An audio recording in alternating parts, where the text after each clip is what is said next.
In today's fight news, we have updates from Jon Jones vs Tom Aspinall, next Riyadh season card, Gervonta Davis fight announcement, PFL's finales, and Alex Pereira decking Magomed and Ankalaev.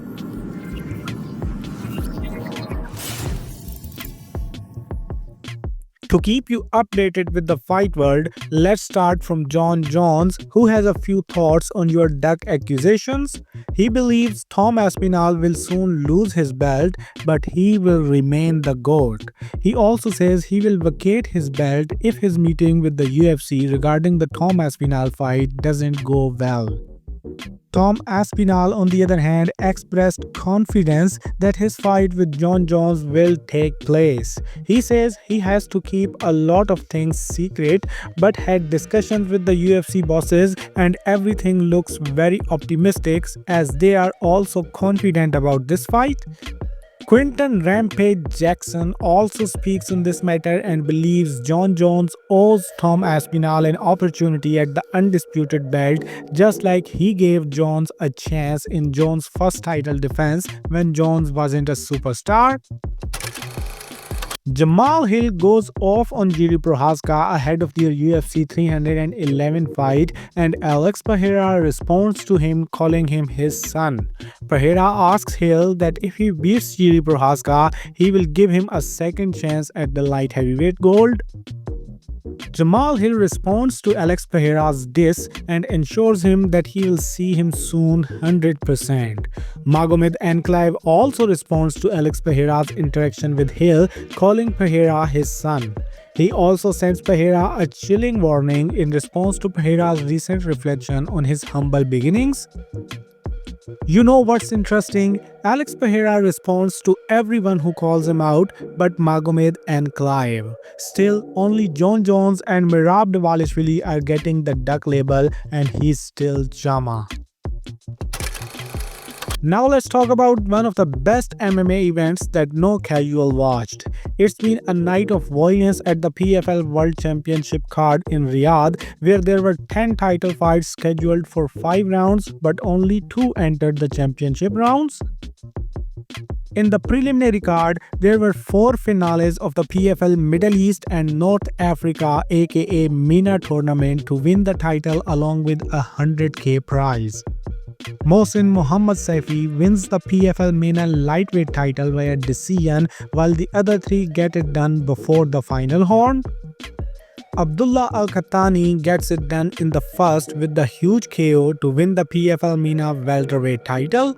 Ali Talib lands a crushing knockout punch in round 1 to win the bantamweight tournament, and plus 600 underdog Umar Al-Defrawi gets a massive upset win via second round KO to win PFL MENA welterweight title and a prize of $100,000. After this, Denis Goltsov kicks off the main card, winning first of 6 $1 million tournaments. He puts Oleg Popov out in the very first round with a triangle to win the heavyweight tournament after 5 seasons. He calls out Francis Ngannou in his victory speech. Gaji Radabanov face plants Brent Primus in round 3 to win the one-sided finale of the lightweight tournament. In the undefeated versus undefeated welterweight finale, Shamil Musaev finishes Magomed Umalatov via TKO punches in round 3. He has been a revelation for the PFL this year, and he now has $1 million to show for it. Dovlet Yakshimuradov stops Impaka Sangane in 58 seconds only to seize the light heavyweight tournament championship. In the co-main event, Dakota Dichiva dismantles former UFC flyweight title challenger Taila Santos and finishes her with a brutal body shot in round 2. She wins the 2024 PFL Women's Flyweight Championship and $1 million in her debut season, and also breaks the record for the youngest champion in PFL history. Finally, Timur Khizriev dethrones Brandon Loughnane to claim the PFL featherweight title via dominant unanimous decision to close the show. Loughnane never quit on himself in typical Loughnane fashion, but it was not his night as it's Khizriev who is now $1 million richer. PFL also announced a huge heavyweight fight for their next championship series show. Vadim Nemkov will take on Ante Dalia in the co-main event of PFL Championship Series Dubai card on January 25th. Amidst of PFL giving huge paychecks, Mighty Mouse, who has 12 title fight victories in the UFC, admits he was gutted after realizing how underpaid he was in the UFC. He says coming to one championship was a good turn in his career.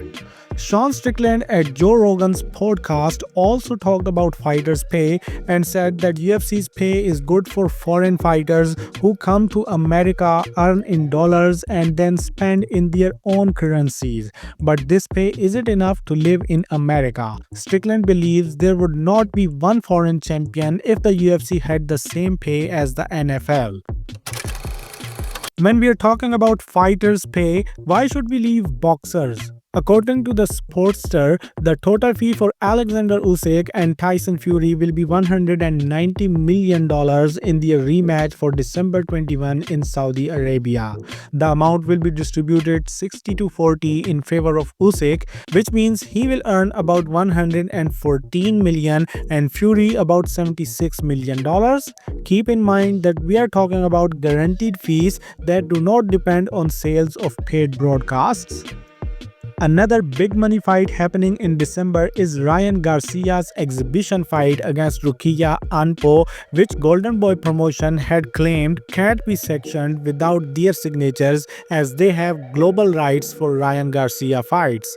Now Golden Boy's owner Oscar De La Hoya explains his stance and says he is not trying to block this fight and just wants Ryan Garcia to include Golden Boy as well in this fight deal. Otherwise, he will sue him for not abiding by the contract he had signed with Golden Boy. It is also reported that another planned fight between his fighter Virgil Ortiz Jr. and Hearn's fighter Jaron Ennis is now also dead and no longer in play for the February 22nd Riyadh season card. Apparently, talks broke down when Eddie Hearn and Team Ennis were adamant that the fight had to be at 147 pounds for Boots title, which is a weight class Virgil Ortiz Jr. can no longer make healthy. Gervonta Davis vs. Lamont Rose Jr. has now been officially rescheduled for March 1st at the Barclays Center in Brooklyn, New York. Gervonta announced it via Instagram with calling Lamont Rose Jr. five-head. By the way, Gervonta's previous opponent Frank Martin has announced that he is done at lightweight and will be fighting at super lightweight moving forward.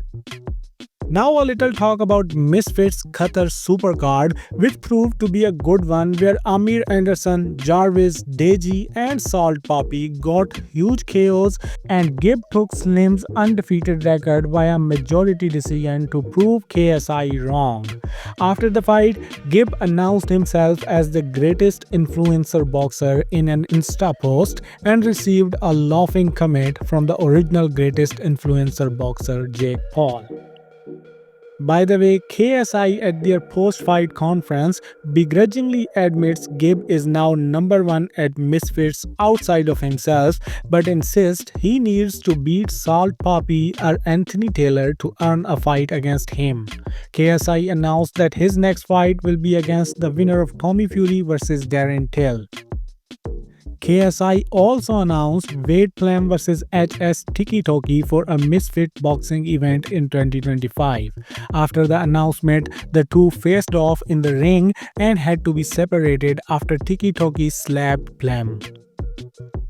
Weigh-ins are done for the tonight's matchroom card where Sunny Edwards and Galal Yafai both made weight to headline the event for the WBC Interim World Flyweight title. Let me tell you a fun fact here. There is currently no WBC Flyweight champion since Jesse Rodriguez vacated the belt to move up to the Super Flyweight division, yet they are fighting for the interim belt instead of the vacant undisputed belt. A good undefeated boxing prospect, Kurmel Moton, has come in 15.7 pounds overweight and so his 7th pro fight has been cancelled. Moton weighed 148.7 pounds for the fight, which was signed at 133 pounds. And that's all. Hit the like button because now you are completely up to date with the fight world. Subscribe to the channel to stay updated and now do whatever you want.